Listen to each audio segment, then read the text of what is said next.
Private life मेरी बिल्कुल आरंभिक कहानियों में से एक है। और प्रेरणा में ऐसे बिल्कुल एक घटना जिसको कि हूबहू उतारा हो ऐसा नहीं है, मगर ये कि उस समय यूनिवर्सिटी में थी, हम में से बहुतेरे थे जो उन दिनों बरसाती का चलन था, शायद अभी भी है दिल्ली में। तो हम लोग बहुत से थे जो हॉस्टल में नहीं रहना चाहते थे, अपना बाहर रहते थे या शुरू किया था काम।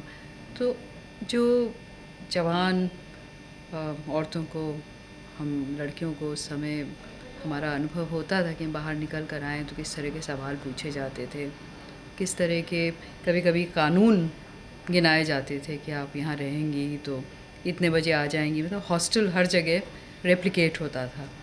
तो ये ज़रूर मुझे कहीं पर उकसा रहा था, गुस्सा दिला रहा था। और इस सब का समावेश, मैं कहूँगी इस पूरी स्थिति का एक समावेश, इस पूरी एक सामाजिक सोच के को लेकर जो कुछ मेरे अंदर हो रहा था और जो कुछ मेरे जैसे बहुत से उस समय के मेरे संगी साथियों के अंदर हो रहा था, उस सब को मिलाकर एक ये कहानी रची। तो उस सच भी है, पर एक घटना की तरह से नहीं है सच। सच पूछे तो मेरी कौन सी कहानी मेरी मनपसंद कहानी है मैं नहीं जानती। मैं उस तरह की लेखक हूँ जो अपने काम को लेकर आश्वस्त कभी नहीं होती। ये मुझे लगता है कि शुरू की कहानियों में और शुरू के मेरे लेखन में एक बहुत ही सीधी सी उसको कहिए सिंसेरिटी थी, जो अक्सर शायद जो शुरू जब लिखना हम शुरू करते हैं तो हमारे अंदर होते हैं। तो वो बात प्राइवेट लाइफ में भी है, मेरे पहले उपन्यास में भी है। तो उस लिहाज से मैं कहूँगी कि एक उसमें कोई सादगी है जो छू जाती है शायद। पर और उसके बाद हम लोग अपने काम में थोड़े और वो काबिल भी शायद होते हैं और शातिर भी होते जाते हैं। तो वो चीज़ें दूसरी तरह से आने लगती, शायद सटल भी होते हैं। मतलब मैं सिर्फ यही नहीं कहूँगी कि बदमाशियाँ ही करते हैं, शायद सटल भी होते हैं। हम छिपना और छिपाना भी सीख जाते हैं। तो बाद की कहानियाँ इस तरह से बिल्कुल एक सीधा सा रिश्ता कुछ हुए से नहीं बनाती। तो ये फ़र्क मैं महसूस कर सकती हूँ, पर वो मनपसंद वो कहानियाँ बनती हैं या आज की बनती हैं ये मैं कह नहीं पाऊँगी, क्योंकि मैं जैसे मैंने कहा कि मैं पूरी तरह से किसी भी अपनी चीज़ से खुश नहीं हूँ।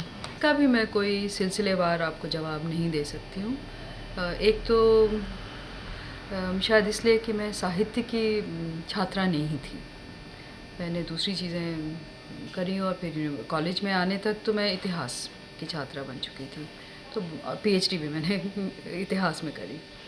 तो साहित्य की सिलसिलेवार कोई तालीम ही नहीं मैंने पाई। जो कुछ पढ़ा अपने आप पढ़ा और बहुत कुछ हैपहैज़र्ड तरह से पढ़ा। तो अंग्रेज़ी में भी पढ़ा है, हिंदी में भी पढ़ा। हमारे ज़माने में मेरे कॉलेज डेज़ में ये रूसी साहित्य बहुत चलता था। फिर जो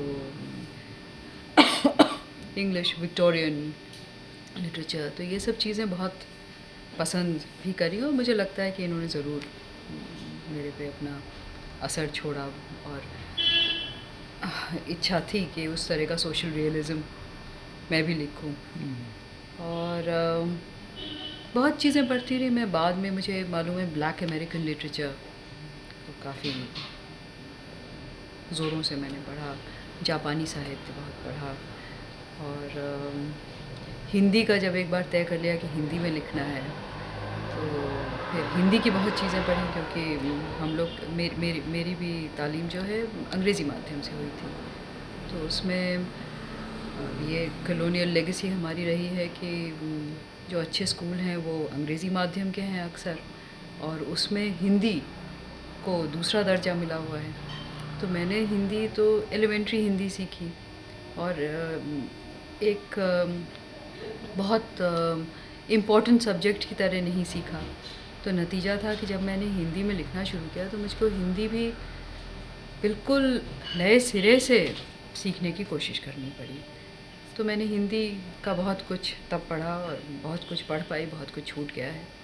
तो बड़ी आधी अधूरी सी वो रही है मेरी पढ़ाई साहित्य की, पर इसी तरह काफ़ी चीज़ें पढ़ती रही। मेरे बारे में कोई दूसरा बोलता या बोलती तो बेहतर होता, पर खुद मैं क्या आपको अपने ये बता सकती हूँ कि मैं यूपी की हूँ और उत्तर प्रदेश के छोटे बड़े शहरों में ही पली बढ़ी हूँ।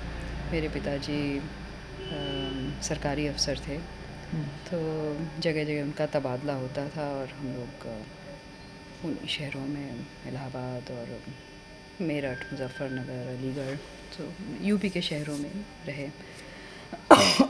उसका जो फ़ायदा हुआ वो शायद ये था कि फॉर्मल तरह से मुझे हिंदी नहीं मिल रही थी, लेकिन मेरे परिवेश में हिंदी पूरी तरह से थी।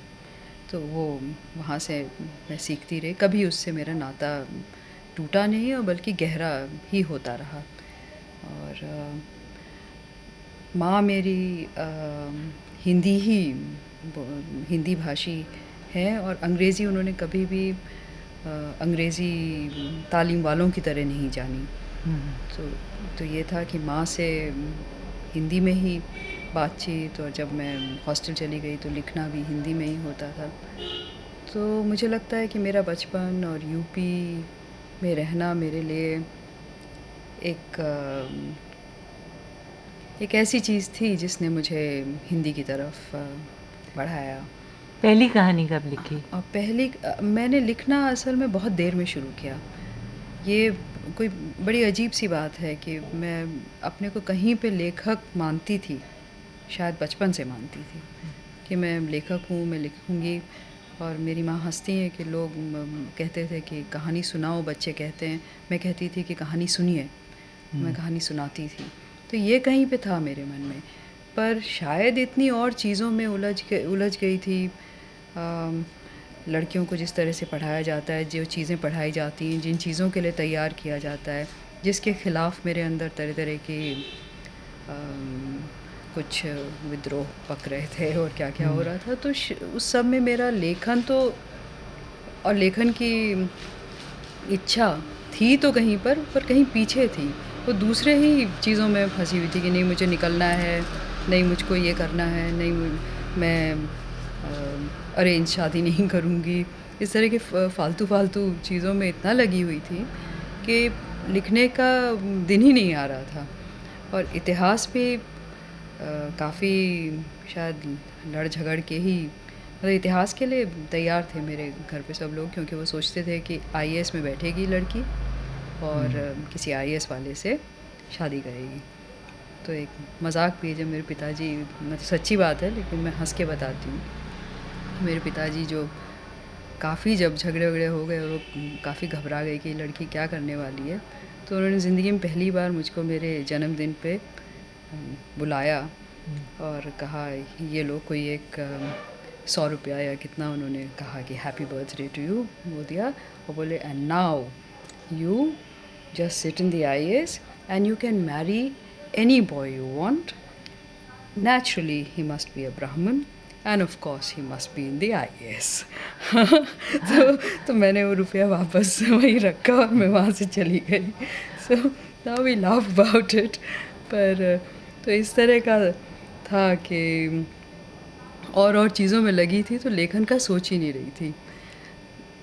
कुछ हुआ जब मैंने पीएचडी अपनी सबमिट की और शायद मैं उस समय 30 साल की होने जा रही थी, तो कुछ मेरे मन में थोड़ा एक पैनिक की स्थिति सी बनी कि अरे मैं अपने को लेखक कहती हूँ और मानती हूँ, मैं कब लिखूँगी.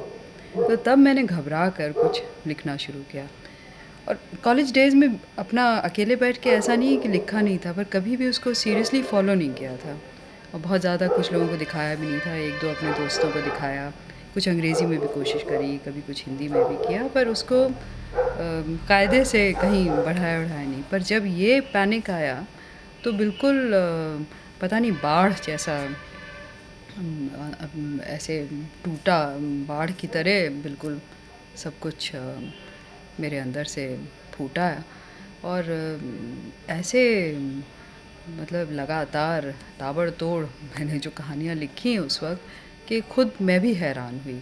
तो ये नहीं कि बहुत ज़बरदस्त चीज़ें लिख गई लेकिन बुरी नहीं थी, बहुत संभावनाएँ दिख रही थीं और जिन लोगों को पढ़ा उन्होंने उनको भी लगा कि अरे हाँ, ये तो तुम कर सकती हो, कुछ है। तो बहुत देर में शुरू किया और 30 साल की उम्र हो गई थी और बहुत तेज़ी से लिखा उस वक़्त। तो कुछ साल के लिए I was a very prolific writer.